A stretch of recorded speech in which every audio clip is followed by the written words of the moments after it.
Bem, como vimos no vídeo anterior, tratamos especificamente aí de Levítico e Êxodo e terminamos ali digamos, por assim dizer, teologia bíblica de missões no Pentateuco.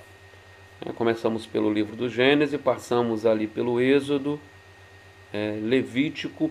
Em números, nós não temos aí grandes desdobramentos desse viés missionário, é mais colorido em cima daquilo que está contido.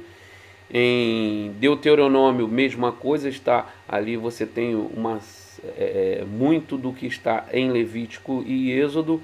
Então, dentro do Pentateuco, a gente já percorreu esse período de missões. Então, no livro, nesse último vídeo, ficou bem claro o papel da lei do Senhor em relação ao seu povo. Né? Esse Deus compassivo, misericordioso e gracioso, que ao dar a sua lei, ele revela para o seu povo o seu caráter e a maneira com que ele quer se relacionar com ele e como quer que este povo se relacione com seus semelhantes. E ao obedecer essa lei, peregrinando entre as nações, Israel viria a demonstrar o caráter de Deus, expressar através do seu comportamento quem era Deus. Nas palavras do Michael Gohem, né, daquele livro que a gente já recomendou a vocês, que é Igreja Missional, ele diz o seguinte: o povo de Deus é uma vitrine sua, que demonstra por ações, comportamento o caráter do seu Senhor. O povo de Deus é a sua vitrine para demonstrar por ações e comportamento o caráter do seu Senhor. Então, isso fica muito claro quando a gente observa esses aspectos em Levítico, do caminho para Deus, relacionamentos amorosos e compassivos e o cuidado socioeconômico ambiental. Ao comportar-se dessa maneira, você teria um povo que expressaria totalmente o caráter de Deus. Então, entrando no livro de Josué, nós temos aí o deserto como teste. Deus libertou o seu povo e estabeleceu uma aliança de adoração e serviço.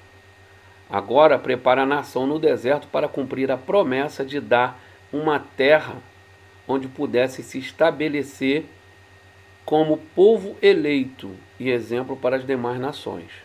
Mas nós temos aqui a eleição / aliança, deserto e promessa. O deserto é o lugar onde o povo de Deus é testado, mas também onde Deus manifesta o seu poder. Então essa peregrinação no deserto, essa vida no deserto, ela teve o seu caráter pedagógico e formador. Né? Nesse período, o Senhor foi forjando, né, a sua relação com Israel, forjando o caráter de Israel, formatando essa visão de mundo de Israel.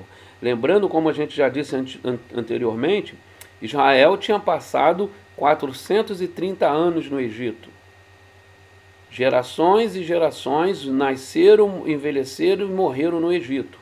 E esse povo que sai de lá, ele é um povo culturalmente, em sua maioria, egípcio. E esse período do deserto não só serviu para eles experimentarem os grandes feitos do Senhor, como já acontecera na retirada do Egito, mas também para desenvolver esses relacionamentos baseados na lei do Senhor, tanto no relacionamento com Deus, como no relacionamento como comunidade, como povo de Deus. Então, essa peregrinação no deserto, que é a partir, né, que é muito bem registrado no livro de Números e desemboca na primeira parte do livro de Deuteronômio, até as planícies, onde o povo vai do Sinai até as campinas de Moabe, e fica, né, como a gente já conhece aquela história, peregrinando 40 anos no deserto, sendo depurado, né, sendo naquele momento sendo submetido ao juízo de Deus devido à incredulidade naquele evento que a gente conhece bem, que é o retorno dos espias, onde somente Josué e Calebe confiam na promessa do Senhor de que os daria a posse da terra. Então o Senhor sentencia os demais que saíram com idade de guerra do Egito à morte no deserto. Mas enquanto isso, o Senhor vai aperfeiçoando, por assim dizer, a forma de Israel se relacionar com ele. Então, o deserto é um lugar onde o povo é testado, mas também onde Deus manifesta o seu poder. A terra e o seu propósito. Eu lhes ensinei decretos e leis, como me ordenou o Senhor, o meu Deus, para que sejam cumpridos na terra na qual vocês estão entrando para dela tomar posse. Vocês devem obedecer-lhes e cumpri-los, pois assim os outros povos verão a sabedoria e o discernimento de vocês. Quando eles ouvirem todos esses decretos, dirão: de fato, esta grande nação é um povo sábio e inteligente. Pois que grande nação tem um Deus tão próximo como o Senhor, o nosso Deus, sempre que o invocamos. Ou, que grande nação tem decretos e preceitos tão justos como esta lei que eu estou apresentando a vocês hoje. Deuteronômio 4, 5 ao 8. Então Deuteronômio evidencia o propósito de Deus para Israel. Os outros povos verão a sabedoria e o discernimento de vocês. É interessante pensar nesse aspecto da lei, que a lei de Deus, quando obedecida, quando a gente caminha com a lei de Deus, é uma expressão de sabedoria, né? Porque a lei de Deus torna-nos sábios, porque é Deus nos instruindo. Então, o que diz lá em Deuteronômio: assim os outros povos verão a sabedoria e o discernimento de vocês. Quando eles ouvirem esse decreto, dirão: de fato, esta grande nação é um povo sábio e inteligente. Pois que grande nação tem um Deus tão próximo como o Senhor, o nosso Deus? Sempre que o invocamos, então que grande nação tem um Deus tão próximo como o Senhor, o nosso Deus, sempre que o invocamos? Ou, que grande nação tem decretos e preceitos tão justos como essa lei que eu estou apresentando a vocês hoje? Então, a terra prometida é o repouso prometido para os pais. Josué 21, 43.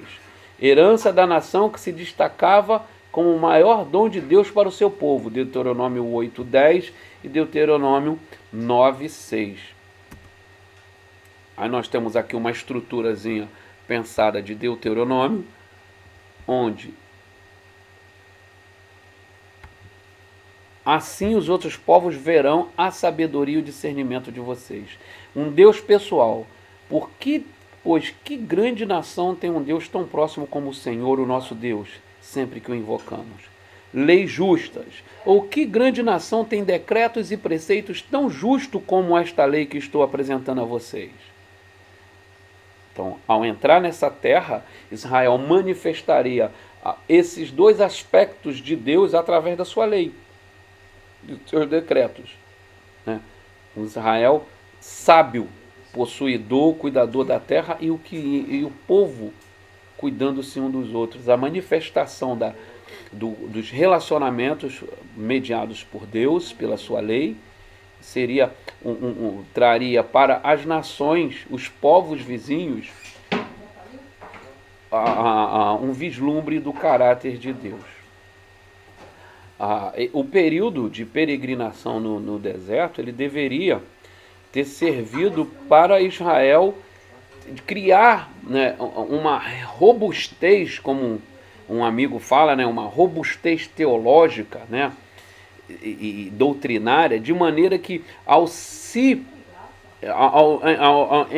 tomar posse da terra que era cercada pelas nações, Israel sustentasse a sua fé, e a fé de Israel, a partir da guarda dos preceitos da lei de Deus, ela sobrepujaria as demais, tornariam evidente, né, como um farol apontando para Deus diante das nações, e os povos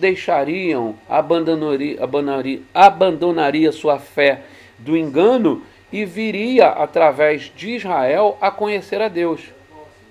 Mas o que nós vemos, na verdade, é Israel sendo contaminado pela fé desses povos para onde o Senhor vos enviou. E esse cuidado de Deus na lei, mostrando relacionamentos, cuidado social, cuidado com a terra, ela também, quando bem entendida, ela nos evita, não só evita esse sincretismo ou a contaminação pela religião pagã, mas ele também nos aponta como viver no meio do mundo, como viver no mundo. Nas palavras de John Stott, assim não devemos preservar nossa santidade fugindo do mundo, nem sacrificá-la, nos conformando a ela. Nós manifestamos diante deste mundo um outro padrão de vida. Esse é o aspecto para que vejam que Deus é esse e que vejam que leis são essas. Dois perigos que a falta de consistência doutrinária, de conhecimento da lei de Deus, prejudica não só a nossa vida como igreja, mas, por exemplo, prejudica o avanço missionário. Um dos grandes problemas que resultam de missões sem uma base teológica forte é o sincretismo. Em muitos povos aí fora você vai verificar um evangelho sincrético que se misturou a religião local, a cultura local, de maneira que ele não purificou essa cultura, ele foi contaminado por essa cultura, por essas religiões. Então, dois aspectos, dois perigos iminentes em relação à nova residência de Israel, que também nos acomete em algumas circunstâncias, é o isolamento. O povo de Israel não podia se isolar, ele era chamado para um serviço entre as nações, luz para as nações, ainda contra o isolamento. Recuar para o exclusivismo de sua eleição seria renunciar ao propósito do seu chamamento. Ele não foi o propósito de Deus para Israel nunca foi ele se isolar como uma nação predileta, mas como através dele o Senhor alcançar os demais. E um segundo problema que não só Israel naquele tempo corria risco de se envolver, mas as missões modernas nos mostram como isso ocorreu na história da igreja e ainda ocorre, é o sincretismo. As descobertas arqueológicas revelam uma grande quantidade de estatuetas e outros objetos ligados às religiões cananitas de fertilidade. Isso demonstra que o sincretismo era amplamente praticado na região. O perigo do sincretismo era sempre iminente e não foram poucas as vezes que Israel sucumbiu à idolatria. É interessante que talvez nenhum dos o livro de Josué tem um texto extremamente popular no capítulo 1, não temas, eu serei contigo assim como fui com meu servo Moisés, tão somente ser muito forte e corajoso. Aquele texto do capítulo 1 é popularmente conhecido entre os irmãos. Da mesma forma, Josué 24, quando ele diz, eu e minha casa serviremos ao Senhor. Esse também é um verso fechando o livro, tanto que abre quanto que fecha o livro, tornaram-se muito popular na nossa vida cristã. E, inclusive, um professor, ele diz que Josué 24 é a declaração de derrota, em certo sentido, de Israel, porque decorrido toda a peregrinação do deserto, já dentro da terra prometida há alguns anos, Josué já perto de morrer, Josué ainda constata esse sincretismo, essa idolatria dentro do povo de Israel, a ponto de mandar-lhes lançar fora de dentre eles os falsos deuses. Não é acautelai-vos dos falsos deuses, não é tomar cuidado para não ser contaminado pela religião mentirosa, tirem do meio de vocês esses deuses falsos. Então, o povo estava sempre no perigo iminente e não foram poucas as vezes que o povo sucumbiu à idolatria, ao sincretismo. Algumas considerações importantes sobre a conquista da terra devemos fazer nesse ponto. Deus esperou pacientemente mais de 400 anos até que os cananeus estivessem prontos para o julgamento.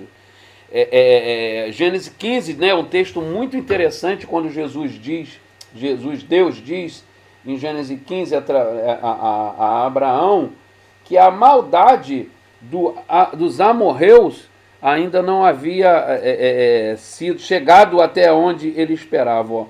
E você, na quarta geração, voltará para cá, porque a medida da iniquidade dos amorreus ainda não se encheu. O Senhor tinha um limite estabelecido para a maldade. Então ainda não havia. Segundo, antes de sitiar uma cidade distante, deveria primeiro oferecer termos de paz. Deuteronômio 10 vai estar nos mostrando isso. Que há alguns povos, não de maneira geral, como no próximo ponto a gente vai ver, alguns povos era oferecido a paz. E caso esses não se submetessem aos termos de paz, aí sim haveria o confronto. A outros não, o Senhor já mandava limar. Entendeu? Seria um instrumento da justiça de Deus por causa do pecado. E mais uma vez nós vamos vendo o Senhor das ações escolhendo, segundo o seu beneplácito, segundo a sua boa, perfeita e agradável vontade, como seriam tratados os povos que cercavam Canaã e alguns que eram de Canaã. Os deuses cananeus faziam todo tipo de atos sexuais, incluindo incesto e bestialidade, além do sacrifício infantil e outros atos horrendos. A conquista se deu em primeiro lugar como expressão da ira de Deus contra a maldade praticada pelos cananeus. Como no caso do dilúvio, o juízo de Deus veio sobre a maldade que se multiplicou. E somente depois como promessa para Israel. Antes era o Senhor exercitando o seu juízo e depois desse juízo o Senhor abençoando Israel com o cumprimento da promessa. Acerca desse ponto, desse terceiro e quarto ponto, desse segundo e terceiro ponto, como que o povo deveria lidar com aqueles povos vizinhos quando era para estabelecer termo de paz ou quando era para guerrear. Tem um relato aqui no livro que é objeto do nosso estudo, né, o Caminho Missionário de Deus, que é muito interessante. Os povos a quem o Senhor mandava guerrear, registra-se na história, na arqueologia bíblica, guerras espantosas. E o livro de Josué é um livro que registra muitas batalhas, né? Eu quero ler na íntegra esse texto que está na página 76 do livro O Caminho Missionário de Deus, que a gente compartilhou aí o PDF. Nas décadas depois de 1250 a.C., uma catástrofe total atingiu a Palestina. A população dos cananeus suportou uma série de golpes que eventualmente custou-lhes 9/10 do seu território na Palestina e na Síria. Esta é a história que vimos através dos olhos do livro de Josué. É uma história de guerra sangrenta. A fumaça das vilas queimando e o mau cheiro da carne podre pende de suas páginas. Começa assim que as tribos israelitas que correram selvagens através dos reinos dos amorreus da Palestina Oriental se colocam na margem do Jordão à vista da terra prometida. De repente estão do outro lado do rio sem sequer ter molhado os pés. Os muros de Jericó caem ao som da trombeta e os corações dos cananeus derretem de terror. Então se segue uma sucessão rápida de 3 arremetidas velozes através do centro da terra, capítulos 7 e 9 de Israel, para a região sul, capítulo 10, e até o norte distante, capítulo 11, e a espinha montanhosa inteira da Palestina e deles. Se não fosse pelos carros de ferro, Juízes 1:19, que nenhum soldado da infantaria poderia enfrentar, teriam também os vales do litoral. Tendo ocupado a terra, dividem-na entre as suas tribos. É uma terra feita de deserto. Os habitantes são uniformemente massacrados e as cidades são postas à tocha. Os cananeus conheciam estas pessoas? Talvez tenham aprendido primeiro com humor, depois com terror, que estes homens do deserto possuíam a noção fantástica de que seu Deus lhe prometera esta terra e que estavam lá para tomá-la. Às vezes a gente olha esses filmes, eu gosto muito desses filmes épicos, né? Esses filmes de batalha entre as nações, né? Do período medieval, né? Século XIII, século XIV, né? Esses filmes de reino tomando reino.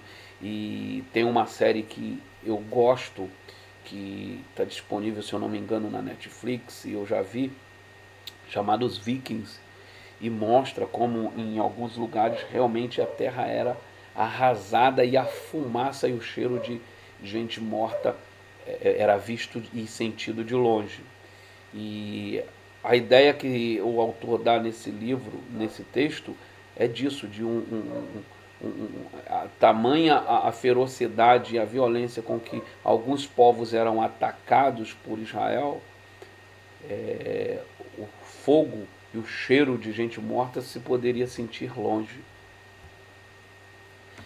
Por fim, apesar da insistência de Deus, Israel nunca subjugou a Palestina, nem substituiu seus povos completamente, como nós podemos ver em Juízes capítulo 1. Capítulo 1 do livro dos Juízes deixa claro que Israel não cumpriu aquilo que o Senhor determinou. E nós vemos, ao longo de vários assuntos. Capítulo 1 vai dizer que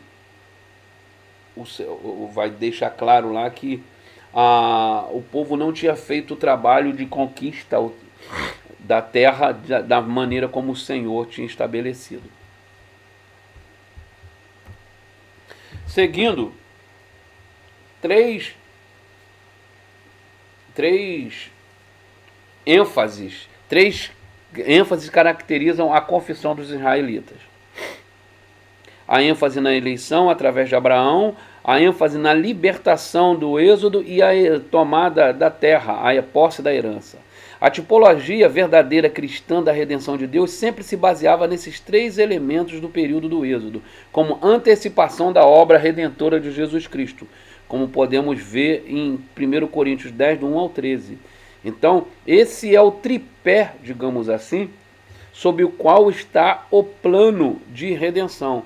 Eleição ou escolha em Abraão, libertação do Egito e herança da terra. Todos eles tipificam a nossa redenção. A libertação da escravidão do pecado e a herança da terra prometida em Cristo Jesus, a Canaã celestial. Então, sempre apontando para o que é perfeito.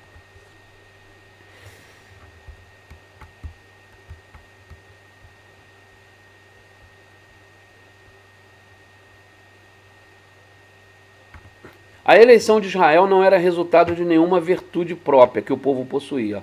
O eleito deve depender somente de Deus para sua tarefa no mundo. A escolha, como Jesus diz, não foi vocês que me escolheram, mas foi eu que escolhi a vós, para que vades e dê fruto. A escolha de Deus não tem a ver com o que somos, com o que fazemos. É uma escolha de Deus. E essa escolha, por saber que Deus nos escolheu, Deus nos colocou como na sua família, ela deve nos colocar numa condição de submissão. Primeiro, por saber que não há nada de bom em nós, à semelhança daqueles que o Senhor ainda quer salvar. E segundo, já que é o Senhor que nos tomou para seu povo, como nós lemos aqui no Êxodo 3, Ele que tem a competência, a capacidade, a força para levar adiante a sua tarefa no mundo. Nós somos instrumento. O nome de Deus e o tabernáculo apontam para a restauração da presença de Deus no meio do povo. A igreja de Deus se torna missionária quando é caracterizada pela presença de Deus nos seus afazeres. É a presença de Deus no meio do seu povo que possibilita e dá garantia de eficácia do serviço do povo de Deus no mundo. Em outras palavras, nada, nenhuma estratégia, nenhuma ação missionária, nenhum esforço missionário logrará êxito se Deus não for conosco. A ideia do povo de Israel, se o Senhor não for conosco, de maneira nenhuma nós iremos. Então, missão de maneira alguma, é algo que acontece à parte da vontade e ação poderosa de Deus a transformar corações e abrir porta entre as nações. Nós vamos na força do Senhor dos Exércitos, como Davi foi contra Golias. Entendeu? Contra todas as potestades do mal, todos os principados, não é com a nossa força, mas é na força do Senhor dos Exércitos. É a presença de Deus no meio do seu povo que possibilita e dá garantia de eficácia desse nosso serviço missionário. Nós vemos o livro de Atos, por exemplo, o livro de Atos registra o avanço missionário da igreja. Ele é marcado por grandes feitos miraculosos do Senhor, que é uma autenticação, digamos assim, daquilo que é dito pelos discípulos e apóstolos, e aquilo que é dito pelos discípulos e apóstolos é verificado nos portentos, nos grandes feitos do Senhor, nas sinais e maravilhas, né? Garantindo o testemunho, desculpa meus irmãos, o testemunho e a eficácia dessa ação. A aliança entre Deus e o seu povo serve um propósito missionário. Tanto o sistema de sacrifícios ou sacrificial, quanto a lei destaca o papel missionário do povo de Deus. Os sacrifícios demonstram que só Deus deve ser cultuado e também revelam a distância do povo em relação a Deus. Seguindo a lei, o povo confirma sua resposta de compromisso com a aliança e reflete o caráter de Deus para o mundo. É significante que esse caráter seja refletido por uma ética com grandes preocupações sociais pelo estrangeiro, pela viúva, o órfão e pelos pobres. Deus é Deus justo e tal justiça deve ser manifestar entre o seu povo. É muito importante a gente ter em mente esse caráter missionário da lei. A lei nunca foi para Israel se distinguir do povo em isolamento, mas se distinguir do povo de maneira que atraísse para Deus os olhos das nações, né? E nem isolamento, nem sincretismo. A igreja, então, vive nesta tensão de, separada do mundo, dizer não ao sincretismo e à conformidade ao presente século, mas também ser separada para Deus, dizer sim à sua aliança, aos seus estatutos, aos seus princípios, e por Deus para o mundo, dizer sim à sua eleição. Sim, a escolha de Deus. Deus nos escolheu a igreja para ser a sua agente de missão. Nós dizemos sim, estamos em missão. Sim, estamos em aliança. Não à mistura, não ao secretismo, não ao engano. Somos dele, para a missão dele.